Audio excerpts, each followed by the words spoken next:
एक राजा थे, बहुत सुंदर थे, बहुत सुंदर थे राजा, लेकिन एक ही चीज उनकी सुंदरता बिगाड़े थी। उनका कान बकरा का जैसे था, बहुत बड़ा बड़ा। सुंदर बहुत थे, कान बकरे का था, इतना बड़ा बड़ा। तो उन्होंने मेरे शर्म लगे, इतना सुंदर ये लटकता। तो क्या करते, उसको छिपाने के लिए अपने कान को ऐसे लपेट करके यहां करके साफा बांध लेते थे कि कान कोई देखे न। असुंदर तो थे ही, दरबार में बैठे तो कोई देखे तो साफा बांध करके राजा बैठते थे। लेकिन जब कभी बाल वोल कटाना हो, नाई आएगा तो साफा तो खुलेगा, तो बकरा वाला कान लटक जाएगा। तो राजा क्या करते थे, जो दरबार में बुलाया जाए एक बार बार बनाने के लिए, फिर उस नाई की हत्या कर दी जाती थी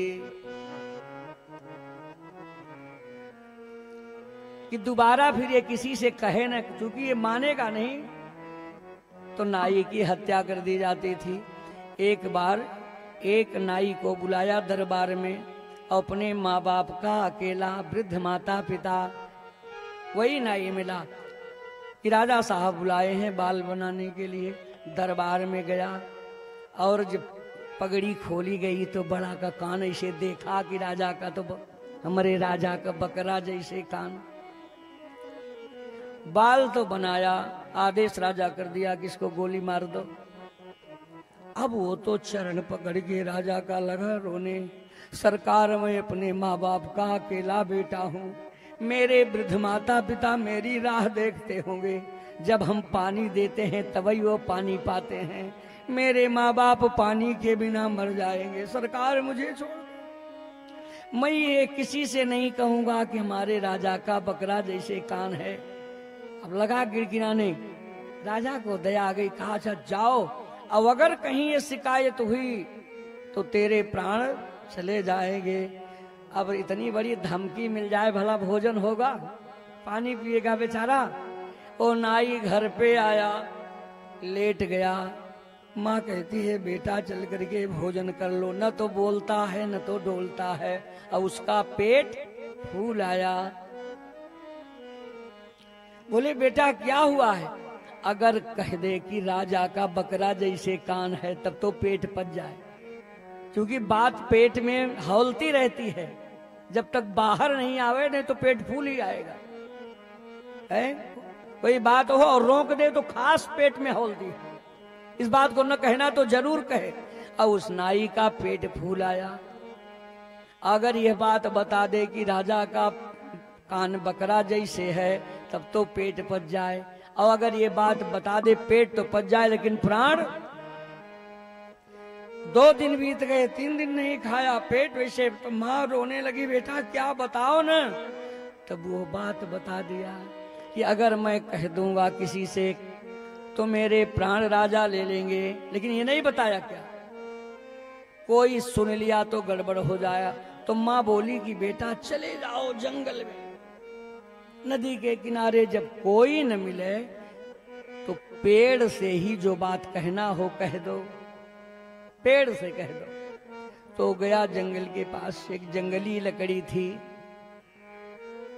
जंगली लकड़ी थी, और वहीं जब देखा कि आगे पीछे कोई नहीं दिखा तो पेड़ से कहा हमरे राजा का बकरा जैसे कान, हमरे राजा का बकरा जैसे कान। गाना गाया और जैसे तब धीरे धीरे पेट पचना शुरू कर दिया, पेट पच गया। तो रोज नियम बना लिया, अब फिर वही, फिर फूल आवे तो सुबह जा करके ये बात निकाल दे, पेट पच जाए, हमारे राजा का बकरा जैसे कान। अच्छा राजा का बकरा जैसे कान, ये निंदा है कि प्रशंसा? ये तो निंदा है ना। हरा भरा वृक्ष राजा की निंदा सुनते सुनते रोज वृक्ष सूख गया। सोचो निंदा कितनी गड़बड़ चीज है। वो वृक्ष सुनते सुनते सूख गया, तो निंदा करने वाला भी सूखता है, सुनने वाला भी सूखता है। और शास्त्र, सुनने वाला भी डूबता है, सुनाने वाला भी। लेकिन इतनी बात है, भगवत भक्ति के रंग में डूबता है। इस भगवत भक्ति की गंगा में डूबता है तो मरता नहीं है, गंगा में डूब जाओ तो मर जाओ। और भगवत कथा रूपी गंगा में जो जितना ही डूबता है उतना ही बढ़ता जाता है। अब वृक्ष सूख गया तो जंगली लकड़ी कटाई गई। और संजोग से राजा ने उस लकड़ी को खरीदा। ओ जो लकड़ी हारमोनियम बनवाने वाले ने, जंगली लकड़ी, तबले की लकड़ी, हारमोनियम की लकड़ी, किस चीज की लकड़ी है जानते हो? शीशम है। हाँ तो वो भी शीशम रहा, और अच्छी लकड़ी रही होगी। हाँ, हारमोनियम वाले ने खरीदा, बढ़िया हारमोनियम बनवाया लकड़ी। और तबला में जो लकड़ी लगी उसी पेड़ की लकड़ी से। और संजोग से ऐसे हुआ, बारी बारी से संगीत की पार्टी बुलाई जाती थी। अब की बार ही आए हैं, अब की बार इनका गाना होगा, अब की बार इनका। हमेशा बारी दरबार में है, ऐसा थोड़ी है कि हमें हर बार दरबार में रहे। समझ गए तो यही तो सब समझाया जाता है। नहीं तो बताओ हम ही हर बार रहे, नहीं तो मुंह लटकावे। तो पारी पारी संगीत वालों को राजा बुलवाते थे। आज राजा का मन हुआ कि दरबार में संगीत होना चाहिए, आओ बुला लाओ कोई हो बढ़िया बढ़िया संगीतकार। किसी ने बताया हो एक इलाहाबादी हैं अच्युत पांडे जी, बढ़िया संगीत करते हैं। कह लोगे चलोगे राजा के दरबार में? तैयार हो कि नहीं बोलो? चलोगे? चलो भैया तैयार है। हिम्मत बाने भाई, राज दरबार में थोड़ी से जाएगा, बढ़िया संगीतकार हो तो जाए। उनको बुलवाए और ये ले गए हारमोनियम, वो तबला वाले को बुलाए, वो सब दोनों जाके दरबार में गए। और दरबार जैसे सजा, और राजा पगड़ा बांध करके कान को लपेट करके दरबार में बैठा। ठीक है, तो हारमोनियम वाला, तबला वाला, मजीरे वाले बैठे। और जैसे रीढ़ पे हाथ रखा,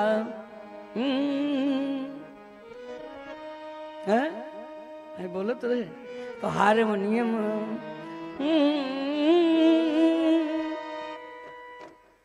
हमरे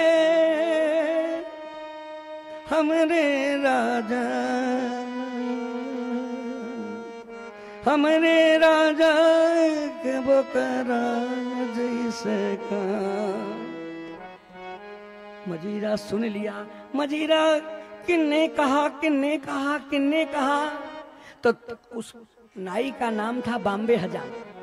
तो तबला, जब तबला पे हाथ फेरा, बॉम्बे हजाम, बॉम्बे हजाम, बॉम्बे। तबला बोला बॉम्बे हजाम। मजीरा ने कहा किसने कहा कि हमारे राजा का बकरा जैसे कान? हारमोनियम आवाज निकाली कि हमारे राजा का बकरा जैसे कान। मजीरा कहा किन्ने कहा, किसने कहा, किसने कहा? तो तबला कहा बॉम्बे हजाम। राजा बोला देखो इस नाई को रोका था, लेकिन ये किसी न किसी से बता दिया। बोलो कहीं न कहीं से सुनी लकड़ी तभी तो बोल रही है। बोलो जब सूखी लकड़ी निंदा सुन करके, चूंकि धूर्ता तिष्ठन्ति सर्वत्र जथा वटे बरुचि। कोई बात कहना है तो सोच समझ के कहो। वैसे तो नीति कहती है कि दिवा निरीक्ष वक्तव्यम रात्रौ नयु नयु। दिन में कहो तो खूब देखो, सुन तो नहीं रहे जिसका निंदा कर रहा हूं, हमारी बगल देख लो, बगल ही हो पर्दे की छिपा हो, वो आप निंदा कर रहे हो। तो दिवा निरीक्ष वक्तव्यम और रात्रौ नयु नयु। रात को तो कदाप किसी की निंदा करनी नहीं चाहिए, क्योंकि यत तत्र कहाँ कौन छिपा है। धूर्ता तिष्ठन्ति सर्वत्र यथा वटेवर रुचि। मेरे भैया कभी नहीं कहने का भाव है, यदि ये बात किसी से न कहो तो अपने ही अंदर तक रखो। निकली ओठो चढ़ गई कोठो। बोलो भागवत भगवान की जय हो। अरे मन